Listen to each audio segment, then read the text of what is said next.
Hai, jumpa lagi dalam segmen Kerinduanku bersama rekan saya Gideon Simanjuntak. Saya berdoa firman ini boleh menjadi kekuatan bagi saudara. Kemarin 2 hari kita membahas mengenai penghalang doa. Hari kita masuk ke dalam final part, yaitu final atau bagian terakhir mengenai penghalang doa, bagian yang ketiga. Saudara masih ingat kemarin hari pertama bahas apa, kedua bahas apa? Kalau saudara lost atau baru nonton di hari ini, saudara bisa lihat di hari-hari sebelumnya. Biar firman ini utuh saudara terima dan saudara boleh diberkati secara luar biasa. Apa kabar semuanya saudara? Udah sarapan? Sudah siap-siap atau ke kantor atau mungkin sedang dalam aktivitas kerjaan saudara? Izinkan saya kembali mengingatkan saudara bahwa Tuhan sayang sama saudara dan Tuhan memiliki rancangan yang besar dan indah atas setiap kita. Jangan takut, jangan khawatir. Dia memiliki rancangan yang terbaik atas setiap kita. Yuk sama-sama kita mau tundukkan kepala, kita bersatu dalam doa. Bapa yang baik, Bapa yang kami sembah di dalam nama Tuhan Yesus. Betapa hati kami limpah dengan ucapan syukur. Kami menyiapkan hati kami diberkati oleh firman Tuhan. Urapi hamba-Mu, lidah bibir perkataannya diurapi dari surga. Kata kalimat yang keluar, biar nama Tuhan saja yang dipermuliakan. Segala yang jahat kami cabut, kami patahkan kuasanya. Allah Roh Kudus, Engkau disambut di tengah-tengah. Sederhanakan firman-Mu buat kami mengerti, pakai hamba-Mu jadi berkat. Dalam nama Tuhan Yesus. Amin. Bagian ketiga, final part dari penghalang doa. Kita kemarin melihat penghalang-penghalang doa, saya bisa lihat kalau ada ya di sini, kalau nggak ada saya nggak tahu. Penghalang doa part 1 dan part 2, sekarang penghalang doa bagian yang ketiga. Kejadian 4 ayat 4 dan 5. Habel juga mempersembahkan korban persembahan dari anak sulung kambing domanya, yakni lemak-lemaknya. Maka Tuhan mengindahkan Habel dan korban persembahannya, tapi Kain dan korban persembahannya tidak diindahkan. Lalu hati Kain menjadi sangat panas dan mukanya muram. Salah satu penghalang doa adalah kisah Habel dan Kain ini bicara mengenai persembahan yang mereka berikan kepada Allah. Habel persembahannya diterima oleh Allah, Kain ditolak oleh Allah. Ada orang berkata karena Habel memberikan lemak-lemaknya, darah, sedangkan Kain memberikan yang namanya sebuah barang-barang istilahnya produk pertanian. Karena darah Allah lebih suka dan sebagainya. Ada juga yang bilang karena apinya Habel lurus, apinya Kain belok, saya juga nggak tahu. Tetapi mungkin terjemahan yang paling tepat mendekati tersebut adalah ketika memberikan persembahan, Allah melihat hati mereka. Allah melihat motivasi mereka. Saya percaya bahwa ketika kita berdoa, bukannya bagusnya kata-kata kita, tapi adakah kita berdoa mempergunakan hati kita. Berdoa bukan hanya melibatkan mulut, tapi berdoa harus melibatkan hati. Karena ketika kita berdoa, tapi hati kita mengingkari perkataan kita, itu sama saja tidak berdoa. Atau kalau kita berdoa, tapi kita meragukan doa kita, itu sama saja tidak berdoa. Ada orang berdoa tetapi cuma sekedar sebagai sebuah kewajiban biasa. Oleh karena itu mari saudara, bagian ketiga ini, bagian yang terakhir, yang pertama, mengapa doa kita dijawab oleh Tuhan? Karena doa kita dengan hati yang tidak sungguh-sungguh. Kadang-kadang kita berdoa nggak ngomong apa-apa, tapi hati kita terkoneksi sama Tuhan. Air mata jatuh.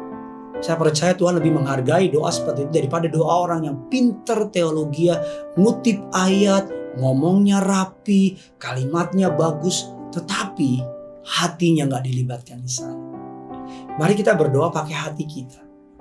Mari kita berdoa dengan segenap hati kita sama Tuhan. Pak Pendeta, saya gak ngerti berdoa. Harusnya berdoa bukan sesuatu yang perlu dimengertikan. Berdoa ada sesuatu yang perlu kita jalani. Doa gak harus tutup mata. Kadang-kadang lagi dalam keadaan sukar saja, dalam hati saya berpikir, Tuhan tolong saya. That's a prayer. Itu adalah doa. Doa, penghalang doa, yang di bagian terakhir ini, bagian yang nomor 1, poin nomor 1, adalah tidak menggunakan hati kita. Yang kedua, penghalang doa, Alkitab katakan, kita berdoa untuk memuaskan keinginan kita sendiri. Mengapa Tuhan tidak mengabulkan doa kita? Dikarenakan saat kita berdoa, kita hanya memikirkan diri kita sendiri. kita berdoa untuk hal-hal supaya daging kita puas. Contohnya apa? Tuhan berkati saya supaya nanti kalau mama mertua saya lihat saya kaya, dia tahu malu Tuhan. Tuhan angkat saya supaya orang-orang yang jahat itu nanti saya bisa balas sama dia. Atau kita doa, Tuhan, saya mau Tuhan, orang itu Tuhan, dia ngalamin ABCD segala macam. Doa kita jahat sama dia. Itu yang disebut dengan doa memuaskan keinginan diri sendiri. Saya percaya Tuhan gak akan jawab doa seperti itu. Yang ketiga, doa yang tidak dijawab oleh Tuhan atau doa yang menjadi penghalang adalah bimbang kepada janji Tuhan. Yakobus 1, 6 dan 7, hendaklah ia memintanya dalam iman dan sama sekali jangan bimbang. Sebab orang yang bimbang sama dengan gelombang laut yang diombang-ambingkan kian kemari oleh angin. Orang yang demikian janganlah mengira bahwa ia akan menerima sesuatu dari Tuhan. Berdoa dalam kebimbangan sama saja dengan tidak berdoa. Saya percaya kalau berdoa kita harus yakin Allah dapat, bisa, mampu, dan mau menjawab doa setiap kita. Dan yang terakhir, apa penghalang doa? Penghalang doa menjadikan Yesus sebagai opsi terakhir. Saya suka sekali bagian ini. Menjadikan Yesus sebagai opsi terakhir. Kita baru berdoa ketika semuanya sudah kita minta tolong sama orang, minta tolong sama koneksi, ABCD, udah gak bisa, ya udah deh doa aja deh. Bukan berarti doa seperti itu gak akan dijawab sama Tuhan, tapi biasanya doa yang menjadikan Tuhan bagian terakhir, biasanya Tuhan akan proses orang itu dulu, supaya dia menjadikan Tuhan yang nomor satu. Baru setelah orang itu diproses, Tuhan akan menjawab doa orang tersebut. Yohanes 15, 7 dan 8. Jika kamu tinggal dalam aku dan firmanku tinggal dalam kamu, mintalah apa saja yang kamu kehendaki dan kamu akan menerimanya. Dalam hal inilah Bapa dipermuliakan, yaitu jika kamu berbuah banyak, dengan demikian kamu adalah murid-muridku. Banyak orang menjadikan doa sebagai jalan keluar terakhir. Atau banyak orang juga berkata, aduh udah gak bisa ngapa-ngapain, cuman bisa doa. Wow, jangan pernah menaruh kalimat doa di depan kalimat cuman bisa. Doa dapat mengubah banyak hal. Doa dapat mengubah kehidupan orang percaya.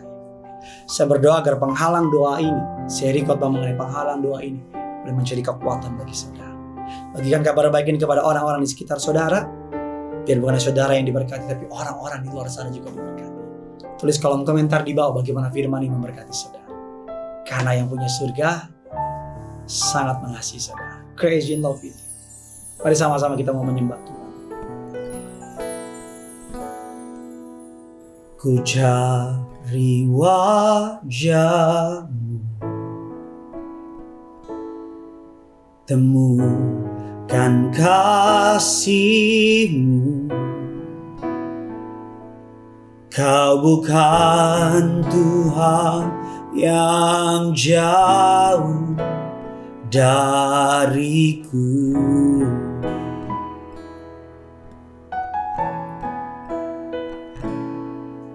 Ku panggil nama-Mu,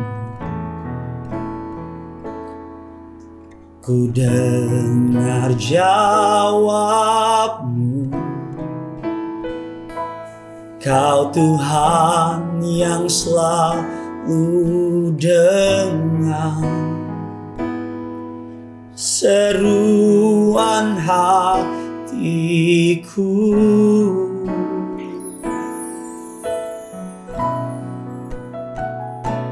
Sungguh indah Kau Tuhan, penuh kasih dan sayang. Kau tempat penghiburan bagi setiap hati yang terluka. Sungguh indah Kau Tuhan, menara perlindungan. Kau sumber kekuatan bagi semua orang yang membutuhkan. Mari sama-sama datang sama Tuhan. Sungguh indah Kau Tuhan, sungguh indah Kau Tuhan, penuh kasih dan penuh kasih dan sayang. Kau tempat penghiburan bagi setiap hati yang terluka. Sungguh indah Kau Tuhan, menara perlindungan. Kau sumber kekuatan,